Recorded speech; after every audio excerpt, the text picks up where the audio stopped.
ভোটাধিকাৰ গণতন্ত্ৰৰ ভেটি এই অধিকাৰ সাব্যস্ত কৰাটো আমাৰ সকলোৰে দায়িত্ব আৰু কৰ্তব্য আমাৰ দেশৰ লোকসভা নিৰ্বাচন প্ৰায় সমাগত অসমীয়াৰ বাপতি সাহোন ৰঙালী বিহুৰ কেইদিনমান পাছতে অনুষ্ঠিত হ'ব এই নিৰ্বাচন সমগ্ৰ দেশত 19 এপ্ৰিলৰ পৰা 7টা পৰ্যায়ত হ'ব লোকসভা নিৰ্বাচনৰ ভোটগ্ৰহণ প্ৰক্ৰিয়া সেই অনুসৰি 19 এপ্ৰিল 26 এপ্ৰিল আৰু 7 মে'ত 3টা পৰ্যায়ত অসমত অনুষ্ঠিত হ'ব লোকসভা নিৰ্বাচনৰ ভোটগ্ৰহণ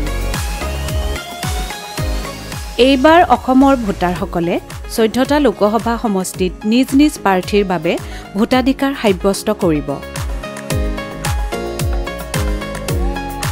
বিভিন্ন ৰাজনৈতিক দলৰ নেতাকৰ্মী আৰু নিৰ্দলীয় প্ৰাৰ্থীসকলে এই নিৰ্বাচনত নিজৰ দলক জয়ী কৰোৱাৰ বাবে নিজৰ নিজৰ পন্থাৰে কাম তথা প্ৰচাৰৰ ক্ষেত্ৰতো আগবঢ়া পৰিলক্ষিত হৈছে 2024ৰ লোকসভা নিৰ্বাচনক লৈ অসমৰ সাধাৰণ ৰাইজৰ মাজতো চলিছে মানসিক প্ৰস্তুতি তথা জল্পনা কল্পনা নিৰ্বাচন পৰ্ব দেশৰ গৰ্ব পৃথিৱীৰ সৰ্ববৃহৎ গণতন্ত্ৰ ভাৰতবৰ্ষক অধিক শক্তিশালী আৰু এই গণতন্ত্ৰৰ ভেটি মজবুত কৰিবৰ বাবে আমি নিৰ্বাচনত সক্ৰিয়ভাৱে অংশগ্ৰহণ কৰিব লাগিব ভাৰতৰ নিৰ্বাচন আয়োগে 18 সংখ্যক লোকসভা নিৰ্বাচনৰ কাৰণে দিন ঘোষণা কৰিছে ভাৰতবৰ্ষত 7টা পৰ্যায়ত এইবাৰ লোকসভা নিৰ্বাচন অনুষ্ঠিত হ'ব অসমতো 14টা লোকসভা সমষ্টিৰ বাবে 3টা পৰ্যায়ত নিৰ্বাচন অনুষ্ঠিত হ'ব 24ৰ লোকসভা নিৰ্বাচন সন্দৰ্ভত আমি ৰাইজৰ প্ৰতিক্ৰিয়া জানিবলৈ ৰাইজৰ কাষলৈ আহিছোঁ গুৱাহাটীৰ বিভিন্ন স্থানত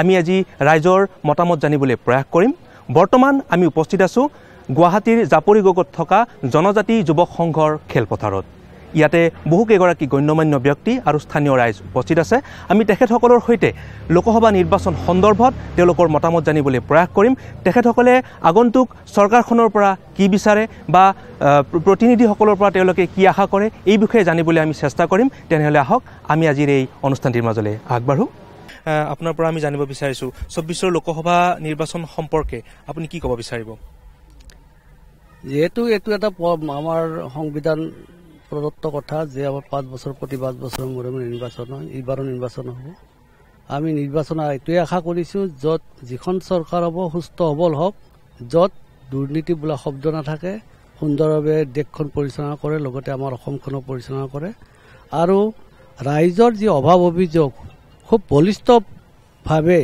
সদনত উত্থাপন কৰিব পাৰে আমি সেইটোৱে বিচাৰিছোঁ এগৰাকী সাংস্কৃতিক কৰ্মী তথা এই অঞ্চলৰ জ্যেষ্ঠ ব্যক্তি আমাৰ সৈতে আছে আপোনাক আদৰণি জনাইছোঁ এতিয়া এটা কথা হ'ল যে নিৰ্বাচনৰ দিনটো বহুতে বন্ধৰ দিন হিচাপে পালন কৰে সেই বিশেষ দিনটোত ঘৰতে শুই বহি তেওঁলোকে সময় পাৰ কৰে কিন্তু ভোট দিবলৈ নাযায় এই ক্ষেত্ৰত আপুনি কি ক'ব বিচাৰে মইতো সেইটো একেবাৰে অনুচিত বুলিয়ে ভাবোঁ কাৰণ কিয় অনুচিত বুলি ভাবোঁ আমাক চৰকাৰে আমাক এইকাৰণে বন্ধ দিছে আমি ভোটাধিকাৰ সাব্যস্ত কৰাৰ কাৰণে গতিকে আমি যদি ঘৰত যদি শুই বহি যদি কটাওঁ তেতিয়াহ'লে এইটো মানে বহুত অন্যায় কাম কৰা হ'ব কাৰণ ভাৰতবৰ্ষ বা আমাৰ প্ৰদেশৰ কাৰণে অন্যায় কৰা হ'ব আৰু সেইকাৰণে মই ভাবোঁ সকলোৱে হেৰিৰ দিনাখন মানে ইলেকশ্যনৰ দিনাখন নিজা নিজা তাৰমানে ভোট কেন্দ্ৰত আহি ৰাতিপুৱা 7টামান বজাৰ পৰা গতিকে 4টা বা 4:30 যেতিয়ালৈ গোটেই সাব্যস্ত কৰিব লাগে যাতে ভোটাধিকাৰৰ পাৰ্চেণ্টেজটো বেছি হ'লে আচল তাৰমানে যোন নিৰ্বাচিত হয় তেওঁৰ মানে আচল হেৰিটো তেতিয়া হ'ব কাৰণ কম পাৰ্চেণ্টেজত যদি জিকে তেতিয়াহ'লে সেইটোত অলপ অসুবিধা হয় গতিকে মোৰ বোধেৰে সকলোকে মই আহ্বান জনালোঁ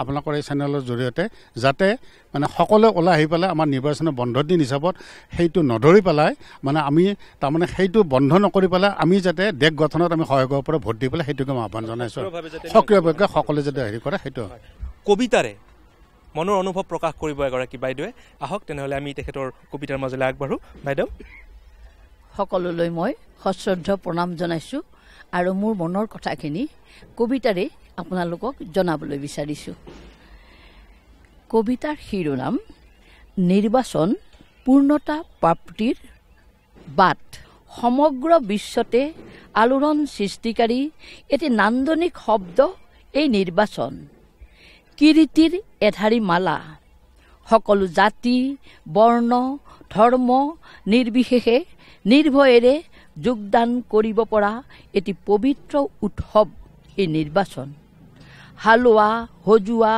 বনোৱা ৰনোৱা সকলোৰে সম অধিকাৰৰ এক মঞ্চ এই নিৰ্বাচন প্ৰতি 5 বছৰৰ মূৰে মূৰে হৃদয়ৰ প্ৰান্তত গান্ধীজীৰ ৰাম ৰাজ্যৰ সপোনবোৰ প্ৰজ্ঞাৰ গভীৰতাৰে দিঠকত পৰিণত কৰিবলৈ সাহস আৰু ত্যাগৰ মন্ত্ৰেৰে দীক্ষিত হৈ আগবাঢ়ি অহা এক বৈপ্লৱিক মাধ্যম হ'ল এই নিৰ্বাচন। উপযুক্ত প্ৰাৰ্থী নিৰ্বাচনৰ সম অধিকাৰ। সেয়ে পলম নকৰি আমাৰ বহুমূলীয়া বিবেক ভোটেৰে আহা আমি মনে প্ৰাণে বিচৰা ৰাষ্ট্ৰ নেতাগৰাকী নিৰ্বাচন কৰোঁ। জয় ভাৰত, বন্দে মাতৰম, বন্দে মাতৰম, বন্দে মাতৰম। খুবেই সুন্দৰ আৰু কবিতাৰ মাজেৰে বাইদেৱে ইমান সুন্দৰকৈ প্ৰকাশ কৰিছে, সকলোকে আহ্বান জনাইছে আমাৰ ভোটাধিকাৰ সাব্যস্ত কৰাৰ বাবে আমি সকলোৱে আগবাঢ়ি আহিব লাগিব আৰু আমাৰ গণতন্ত্ৰক অধিক শক্তিশালী কৰিবৰ কাৰণে আমি ভোটদান কৰিবই লাগিব। আমাৰ প্ৰাৰ্থী আমাৰ যিবিলাক আমি নিৰ্বাচন কৰি আমি আমাৰ ভোটেদি তেওঁলোকক নিৰ্বাচিত কৰি আনো, তেওঁলোকে আমাৰ সমস্যাসমূহ সমাধান কৰিবৰ কাৰণে তেওঁলোকে আচলতে গাঁৱে গাঁৱে বা যিবোৰ আমাৰ আছে অধ্যয়ন নকৰে। একচুৱেলি তেওঁলোকে যদি ভালকৈ অধ্যয়ন কৰি এইবিলাক কাম কৰে আৰু সদনত গৈ তেওঁলোকে এইবিলাক উপস্থাপন কৰে, তাৰ এটা ভাল সঠিক ৰিজাল্ট ওলাব বুলি আমি আশা কৰোঁ। এইবাৰ আমাৰ যিবিলাক প্ৰাৰ্থী আমাৰ জয়যুক্ত হৈ আহিব, তেওঁলোকে যাতে আমাৰ যিবিলাক সমস্যা আছে এই সমস্যাসমূহ তেওঁলোকে ভালকৈ অধ্যয়ন কৰক আৰু অধ্যয়ন কৰি তেওঁলোকে আমাৰ সমস্যাবোৰ কেনেকৈ সমাধান কৰিব পাৰে সদনত বক্তব্য ৰাখক আৰু সেইবোৰৰ সমাধানৰ এটা উচিত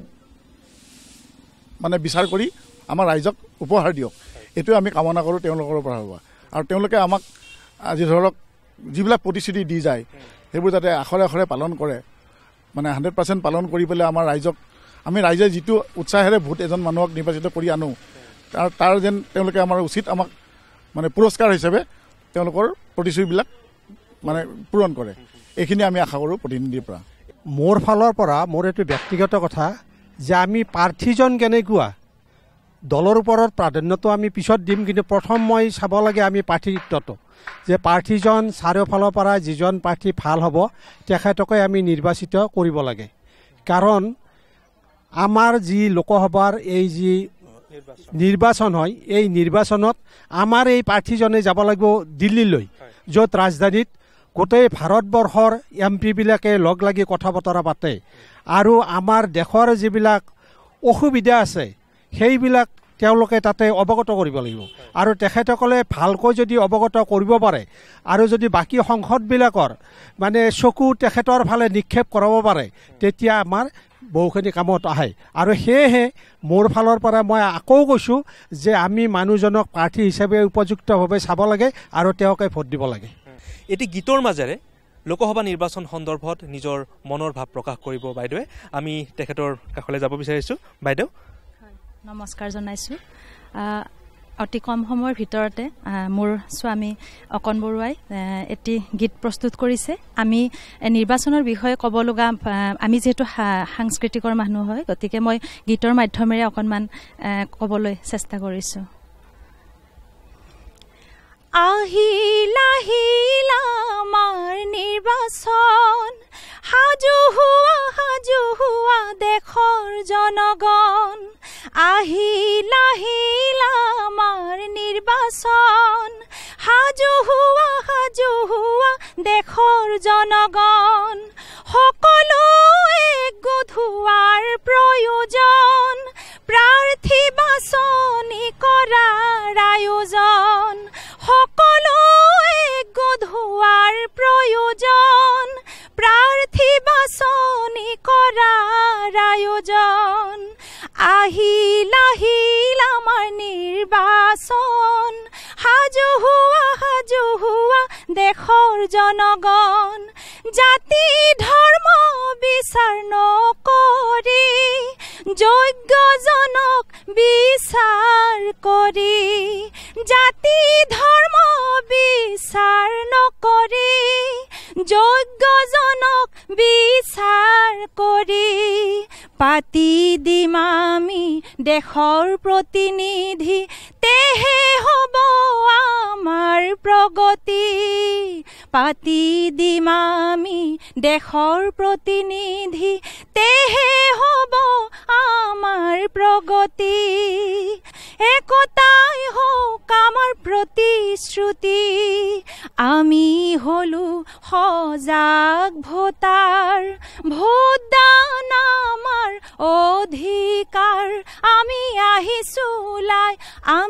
আহিছোলাই ভোট দিবলৈ আহিছোলাই খুবেই সুন্দৰ মন পৰখা এটি গীত আমি সকলোৱে ওলাই আহিব লাগিব আৰু বাইদেউ ইমান সুন্দৰকৈ গীতটিত প্ৰকাশ কৰিছে মনৰ কথাখিনি গতিকে আপোনালোকে নিশ্চয় অনুভৱ কৰিছে আমি ভোটদান কিয় দিব লাগে আৰু আমি এই গণতন্ত্ৰৰ ভেটি শক্তিশালী কৰাৰ কাৰণে কিয় ভোটাধিকাৰ সাব্যস্ত কৰিব লাগে বাইদেৱে সুন্দৰকৈ গীতৰ মাজেৰে প্ৰকাশ কৰিছে আমি বাইদেউক বহুত বহুত ধন্যবাদ জনাইছোঁ এটা লোকসভা নিৰ্বাচন বুলি ক'লেই সকলোৰে এটা দায়িত্ব আহি পৰে যে আমি এগৰাকী যোগ্য প্ৰাৰ্থী নিৰ্বাচন কৰিব লাগে আৰু এই যোগ্য প্ৰাৰ্থীজনে যাতে সংসদত গৈ আমাৰ সমস্যাসমূহ সমাধান কৰে এটা আপুনি কি ভাবে আমাৰ অসমত এনেকুৱা কি সমস্যা আছে যিবোৰ সমস্যা এতিয়ালৈকে কোনো এখন চৰকাৰে সমাধান কৰিব পৰা নাই স্বাধীনতাৰ পাছৰে পৰা আচলতে নিৰ্বাচন বুলি ক'লে সকলো আমাৰ জনসাধাৰণে এটাই কথা ভাবে যে নিৰ্বাচনটো হৈ যাওক আমাৰ এটা ভাল প্ৰতিনিধি আহক যিবোৰ আমাৰ সমস্যা সমাধান কৰিব পাৰে কিন্তু এটা কথা হৈছে যে বৰ্তমান আমাৰ সমাজত যিমানবোৰ প্ৰতিনিধি আহি আছে সদায় তেওঁলোকে এটা প্ৰতিশ্ৰুতি দি থৈ যায় কিন্তু সম্ভৱ হৈ নুঠে আমাৰ সমস্যাবোৰ যেনেকৈ ধৰক এতিয়া আমি আমাৰ গোটেই দেশবাসীয়ে জ্বলন্ত সমস্যাসমূহ ধৰক বানপানীৰ সমস্যাৰ পৰা খোৱা পানীৰ সমস্যাৰ পৰা আৰু আমাৰ খাদ্য সামগ্ৰী যিবোৰ তেনেকুৱা ধৰণৰ সমস্যাবোৰ আমাৰ সদায় চলি থাকে সদায় মানুহৰ নিত্য প্ৰয়োজনীয় বস্তুবিলাকৰ কাৰণে সংগ্ৰাম কৰিব লগা হয় গতিকে এনেকুৱা বস্তুৰ প্ৰতি তেওঁলোকে এইটোৰ বস্তুৰ অলপ নজৰ ৰাখিব লাগে আৰু আমাৰ প্ৰতিনিধিখিনিয়ে অন্ততঃ এই জনসাধাৰণৰ মাজত আহি যেনেকৈ তেওঁলোকে অকল ভোটৰ সময়ত আহি পেলাই বিভিন্ন প্ৰতিশ্ৰুতি দি যায় তেনেকুৱা নহওক আমি ভাল প্ৰতিনিধি সদায় বিচাৰোঁ আৰু যিজন প্ৰতিনিধিয়ে আমাৰ মাজত থাকি সকলো সমস্যা লৈ তেওঁলোকে এই সমস্যাবোৰ সমাধান কৰাৰ কাৰণে প্ৰতিশ্ৰুতি দিও আকৌ তেওঁলোকে এই প্ৰতিশ্ৰুতিৰ কাৰণে আগবাঢ়ে তেনেকুৱা ধৰণৰ প্ৰতিনিধিকে আমি আমাৰ ফালৰ পৰা আমি তেওঁলোকক নিৰ্বাচন কৰাবলৈ আমাৰ এটা বিশ্বাস এটা থাকে গতিকে তেওঁলোকে এইটো ভবা উচিত যিসকল প্ৰতিনিধি বৰ্তমান আমাৰ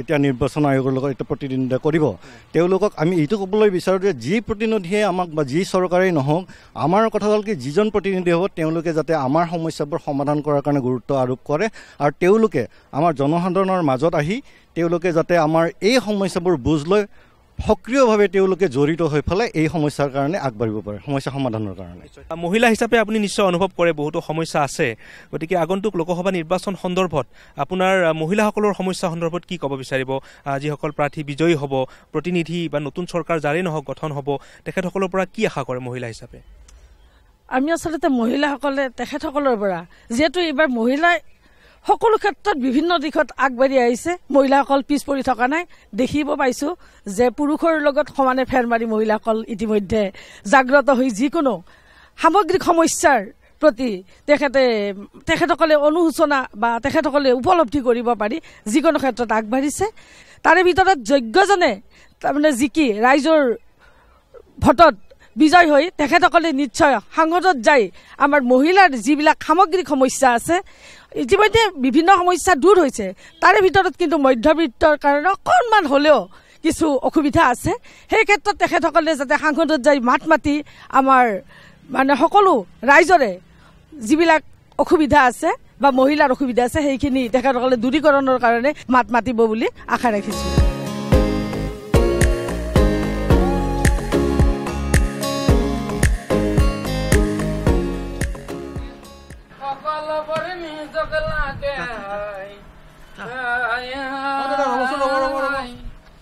ক'ৰ পৰা আহিলে আপুনি ক'ৰ পৰা আহিলে আপুনি মই এই বেপাৰৰ পৰা আহিছোঁ বৰ ধুনীয়া লাগিছে বাহনখন অকণমান মানে ব্যতিক্ৰম বাহন নহয় জানো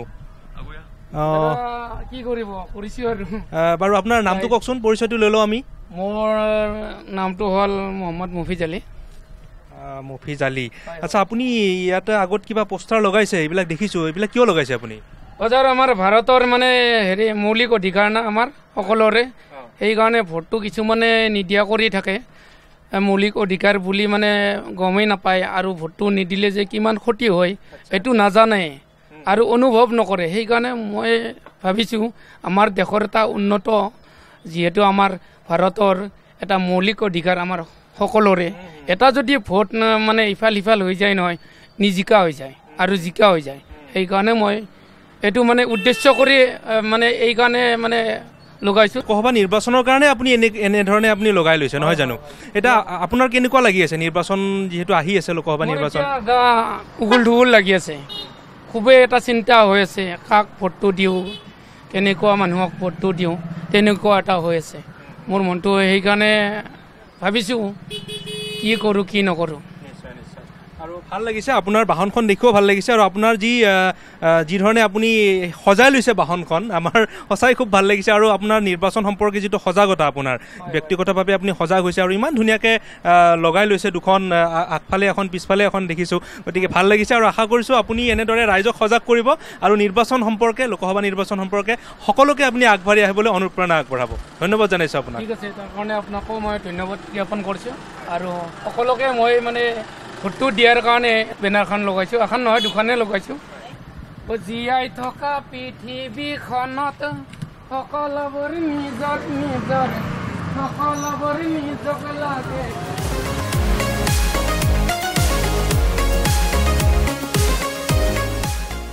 এগৰাকী যুৱক আছে, তেখেত প্ৰথমবাৰৰ কাৰণে ভোট দিবলৈ ওলাইছে, নতুন ভোটাৰ। গতিকে তেখেতৰ আমি কিছু অনুভৱ জানিবলৈ প্ৰয়াস কৰিছোঁ। তোমাৰ পৰিচয়টো প্ৰথমে জানি লৈছোঁ। হয়, নমস্কাৰ, মোৰ নাম অৰ্ণৱ কাশ্যপ, মই গুৱাহাটী কমাৰ্চ কলেজৰ এজন ছাত্ৰ।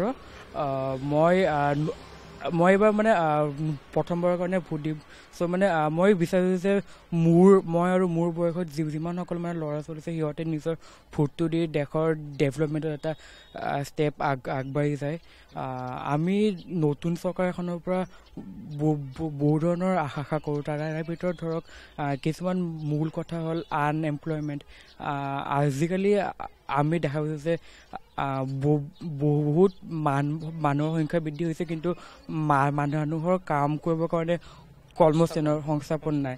চ' মানে সেইকাৰণে আনএমপ্লয়মেণ্টটো এটা ইম্পৰ্টেণ্ট ফেক্টৰ হয়। এণ্ড সকলোৱে ওলাই আহি পিনে এখন মানে ভাল চৰকাৰৰ নিৰ্বাচন কৰক, যোনে যুৱ প্ৰজন্মৰ উন্নয়নৰ বাবে বিভিন্ন ধৰণৰ কাম কৰে। কাকো দিম বুলি সিদ্ধান্ত লোৱা নাই মই, মানে কাৰোবাৰ এটাক দিম আৰু। ভাল হ'লে ভাল পাওঁ, চব সুবিধা বিচাৰোঁ আৰু যে মানে ৰাস্তা ঘাট পৰি চব যাতে ভালে থাকে। আৰু ধৰক কিবা আমি দিনটোতো আমি দোকানতে থাকোঁ, কিবা সাহায্য দিলেও ভাল পাওঁ। সেই চৰকাৰ যাতে ভাল আহে আৰু ভাল যাতে গঠন কৰে আৰু। বৰ্তমান আমি উপস্থিত আছোঁ গুৱাহাটীৰ মাজমজিয়াৰ এটা পৰিয়ালত, আৰু এগৰাকী শিপিনীক আমি লগ পাইছোঁ। বাইদেৱে বিহুৰ প্ৰস্তুতি আগবঢ়াইছে। বাইদেউ বিহুৱান লগাইছে নেকি? বিহুৱান লগোৱা নাই, মেখেলা লগোৱা হৈছে। আচ্ছা, বিহুৱান হৈ গ'ল নেকি? বিহুৱান হৈ গ'ল, কাৰণ আমাৰ শালখন থাকে যিহেতু আমি বিহুৱান আগতে লগালোঁ, এতিয়া মেখেলা লগাই আছোঁ। আমাৰ নিৰ্বাচন আহি আছে, লোকসভা নিৰ্বাচন, কি ক'ব বিচাৰিব আপুনি? নিৰ্বাচন আহি আছে, সেইটোতো আহিবই। খালি আমি এটাই বিচাৰোঁ, আমাৰ মহিলাসকলৰ বহুত সমস্যা আছে। যেনেকৈ আমাৰ মূল্য বৃদ্ধি বহুত বেছি।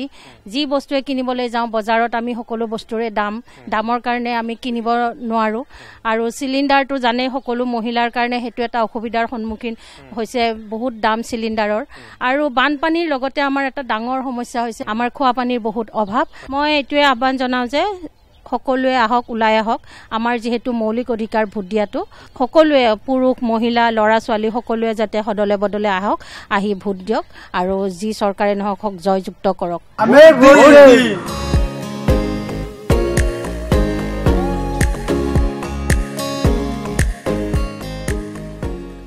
এগৰাকী আইতাক আমি লগ পাইছোঁ, এটা মুকলি জুহালত তেখেতে বহি আছে। আইতা, কি ৰান্ধিছে? মই এইটো পানী গৰম দিছোঁ। পানী গৰম কৰিছে? পানী গৰম কৰিছোঁ। আকৌ হেৰি কৰোঁ, কিবা বোলে খোৱা বোৱা আমাৰ পানীৰ কষ্ট নহয় বাপা। এই গুৱাহাটী টাউনত পানীয়ে নাপাওঁ, আমাৰ নিজৰ গুৱাহাটী টাউন এইখন। বিহুৰ পাছতে নিৰ্বাচন। নিৰ্বাচন এতিয়া নিৰ্বাচনৰ হেৰিত আৰু আহিছে যেতিয়া ভোট দিব লাগিব, আৰু কুমাটোক হ'লেও কুমাটোক দিব লাগিব। ভোটটোতো জিতাবই লাগিব না। বস্তু বেলাখন অকণমান এতিয়া কম কৰাটো আমি ভাল পাওঁ। আৰু গেছবিলাখনো ইমান দৰ বাপা, দাম হৈছে, অলপমান কমালি ভাল পাওঁ।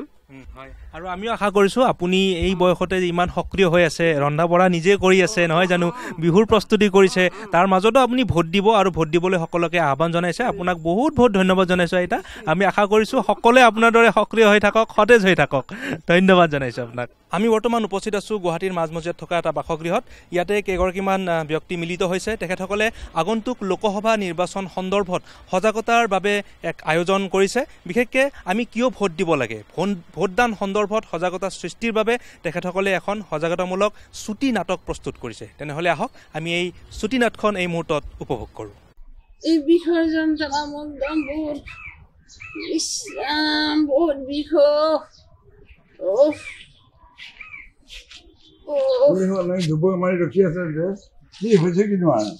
আপুনি জানিব নাজানে সেইদিনা যে বাথৰুমত মই পিছল খাই পৰিছিলো, সেই বিষটো সেই আজি একদম মোক বহুত যন্ত্ৰণা দিছে।